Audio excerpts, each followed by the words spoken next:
बर्फबारी का सिलसिला लगातार जारी है। क्या दे रहा है संकेत, आगे आपको बताएंगे। नमस्कार, मैं हूं आपके साथ अमित गर्ग शुक्ला। रेगिस्तान में सबसे बड़ी युद्धाभ्यास में योग साधना, ये भी आपको दिखाएंगे।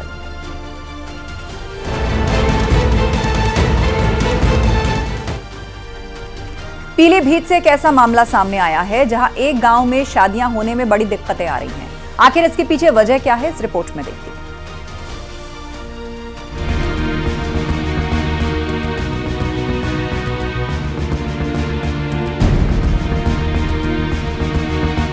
पीलीभीत जिला मुख्यालय से 70 किलोमीटर दूरी पर बसा है चंदिया हजारा गांव, जो शारदा नदी के किनारे बसा हुआ है। लेकिन अब नदी की वजह से यहाँ के युवाओं का घर बसने में मुश्किलें सामने आ रही हैं। शादी में भारी दिक्कतें आ रही हैं। हालात ये हैं कि यहाँ कोई भी अपनी लड़की की शादी कराने से कतराता है। ग्रामीणों का कहना है कि जब किसी लड़के के रिश्ते की बात कहीं चलती है तो लड़की वाले उसके घर वालों से गांव का नाम पूछते हैं और नाम जान लेने के बाद कहा जाता है कि चंदिया हजारा गांव में तो हर साल बाढ़ आती है। ऐसे में हम अपनी लड़की की शादी उस गांव में कैसे करा सकते हैं, जिससे शादी की बात आगे बढ़ ही नहीं पाती है। चंदिया हजारा गांव में जब रोज सूरज उगता है तो एक उम्मीद जागती है। युवाओं की धड़कनें तेज हो जाती हैं कि काश कोई आए और अपनी लड़की का रिश्ता कर जाए। लेकिन दिन ढलता है तो फिर से ना उम्मीदी घेर लेती है। सर ऐसे है, हर साल हम लोग परेशान हैं। करीब 55 किसानों की खेती कट चुकी है। बाकी जितने लोग सारे बचे हुए हैं उनके भी सड़ जाती है फसलें।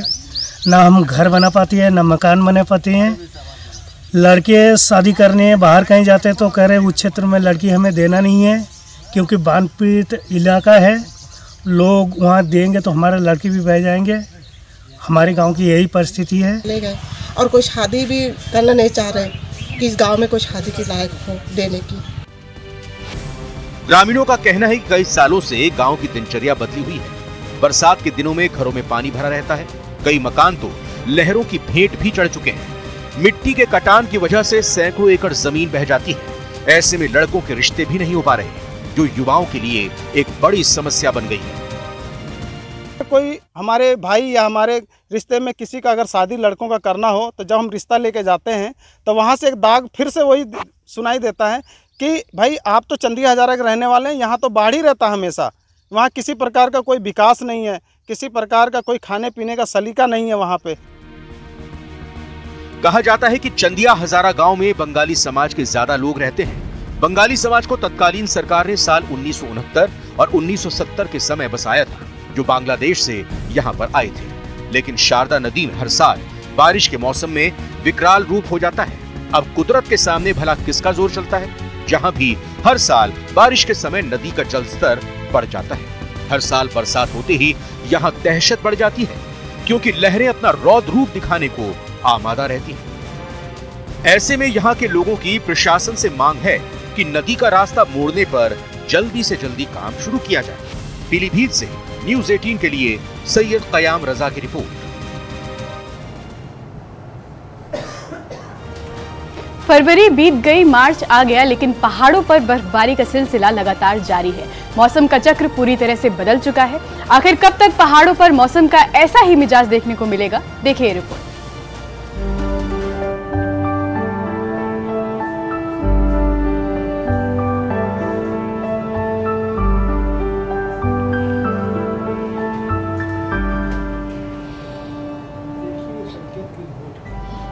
हिमाचल प्रदेश में भारी बर्फबारी जारी है। लाहौर घाटी में पिछले 2 दिनों से लगातार हिमपात हो रहा है। अब तक केलांग, अटल टनल, रोहतांग, जहलामा, दारचा समेत घाटी के दूर दराज इलाकों में 1.5 से 2 फुट तक बर्फ गिर चुकी है। अभी भी बर्फ गिरने का सिलसिला जारी है।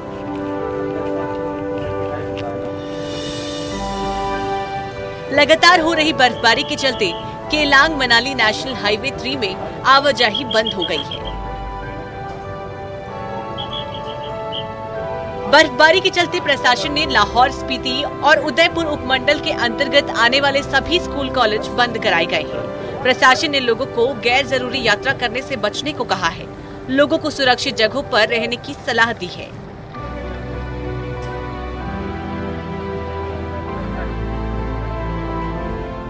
चंबा में लगातार हो रही बारिश और बर्फबारी की वजह से यहाँ का जनजीवन पूरी तरह से अस्त व्यस्त हो चुका है। पिछले 24 घंटे से जारी बर्फबारी से पारा भी गिर गया है। बर्फबारी की वजह से ग्रामीण इलाके में रहने वाले लोगों की परेशानी भी बढ़ती हुई दिखाई दे रही है। चंबा की पांगी, भरमौर और डलहौजी में करीब 1 फीट से ज्यादा बर्फबारी दर्ज की गई है। कई जगहों पर सड़कें बंद हैं, लेकिन मौसम विभाग ने अगले 2 दिन तक बर्फबारी की संभावना जताई है, जिससे लोगों की मुश्किलें बढ़ने वाली हैं। बात उत्तराखंड की करें तो चमोली में पिछले 24 घंटे से रुक कर बारिश और बर्फबारी जारी है। ऊंचाई वाले इलाकों में बर्फबारी हो रही है तो निचले इलाकों में बारिश से जनजीवन अस्त व्यस्त हो गया है। मौसम विभाग ने कल तक बर्फबारी और बारिश का अलर्ट जारी किया था। उत्तरकाशी की ऊंचाई वाली जगहों पर भी बर्फबारी का सिलसिला जारी है। गंगोत्री धाम से बर्फबारी की ताजा तस्वीरें सामने आई हैं, जहां हर तरफ बर्फ की सफेद चादर बिछी हुई है। बर्फबारी के बाद से पूरे इलाके में कड़ाके की ठंड पड़ रही है।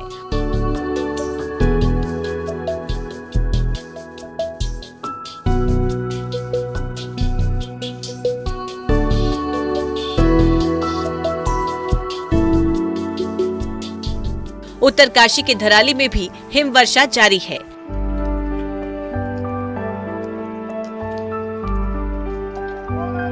बर्फबारी के चलते धराली बाजार पूरी तरह से बंद और ग्रामीण घरों में कैद है।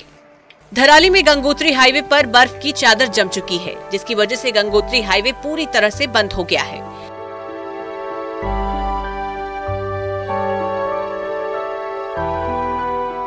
धराली के अलावा आसपास के 8 गांव भी बर्फबारी की आगोश में हैं। बर्फबारी के चलते पानी की सप्लाई में भी दिक्कत आ रही है। जनजीवन भी पूरी तरह से अस्त व्यस्त है। उत्तरकाशी के हर्षिल, मुखबा, हरकी दून के साथ खरसाली में भी जमकर बर्फबारी हुई है। बर्फबारी के चलते गंगोत्री हाईवे सुक्की से आगे बंद हो गया है। वहां गांव को जोड़ने वाले 4 ग्रामीण लिंक मार्ग भी बंद होने से ग्रामीणों की परेशानी का सामना करना पड़ रहा है। इसके अलावा रुद्रप्रयाग में तेज बारिश जारी है। केदारनाथ धाम, तुंगनाथ धाम, चोपता सहित सभी क्षेत्रों में बर्फबारी हो रही है। पिछले 24 घंटों से चंबा जिला में लगातार हो रही बारिश और बर्फबारी की वजह से यहां के तापमान में काफ़ी गिरावट आ चुकी है। जहां निचले क्षेत्रों में बारिश की वजह से लोग परेशान हैं, वहीं ग्रामीण क्षेत्रों में बर्फबारी की वजह से लोगों का जीना बेहाल हो चुका है। अक्सर इस तरह का मौसम जनवरी और दिसंबर के महीने में देखने को मिलता था, लेकिन आज 2 मार्च हो चुका है और अभी भी यहां पर तापमान में काफ़ी गिरावट है। मौसम विभाग की माने तो आने वाले 24 घंटों तक मौसम इसी तरह से रहने वाला है। वहीं बात जम्मू कश्मीर की करें तो बर्फबारी और बारिश से जगह जगह रास्ते बंद हैं, जिससे मुश्किलों में इजाफा हो गया है। भारी बारिश की वजह से अनंतनाग और बनिहाल में घर क्षतिग्रस्त हो गए हैं। Bureau report, news 18।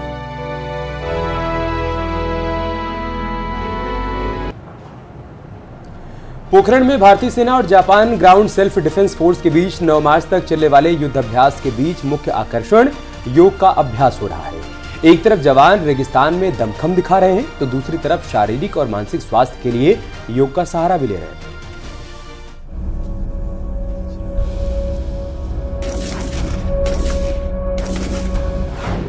रेगिस्तान में युद्ध अभ्यास के बीच योग अभ्यास। भारतीय जवानों के साथ जापानी सिपाहियों का योग। योग के जरिए हासिल कर रहे हैं मानसिक मजबूती।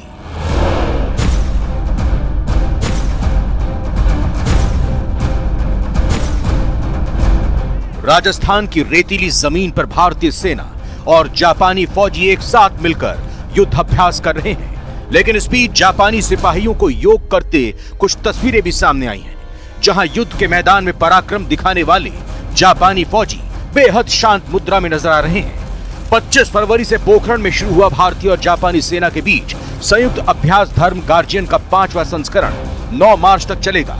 ये युद्धाभ्यास दोनों देशों के बीच सहयोग और साझा रणनीतिक हितों को उजागर करता है, लेकिन इस अभ्यास का अभिन्न अंग योग का अभ्यास है, जो शारीरिक और मानसिक मजबूती को बढ़ाने में मदद करता है।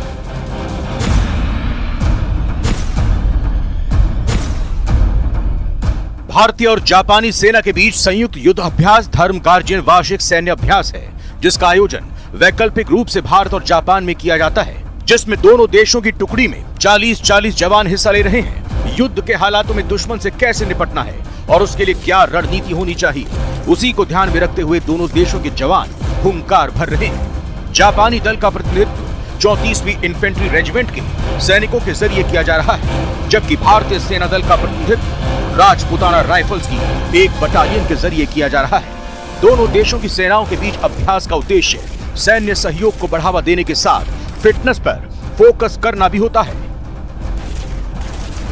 9 मार्च तक दोनों देशों के जवान युद्ध अभ्यास के दौरान एक दूसरे के हथियारों की तकनीक को समझेंगे। सुरक्षा चुनौतियों का सामना करने के लिए दोनों देश रक्षा सहयोग बढ़ाएंगे। इस दौरान आत्मनिर्भर भारत के तहत देश में बढ़ती रक्षा और औद्योगिक क्षमता का भी प्रदर्शन होगा। जापान के सैनिकों को बताया जाएगा कि भारत के सैनिक अपने ही देश में बने हथियारों का इस्तेमाल कैसे कर रहे हैं। 3 मार्च को कॉम्बैट शूटिंग, हेलीबॉर्न ऑपरेशन और हाउस इंटरवेंशन ड्रिल भी होगी। लेकिन इन सबके बीच भारतीय सैनिकों के बीच जापानी सैनिकों का योग करना ये साबित करता है कि योग है तो काया निरोग है। Bureau report, news 18 Rajasthan. और अब वक्त है एक छोटे से का।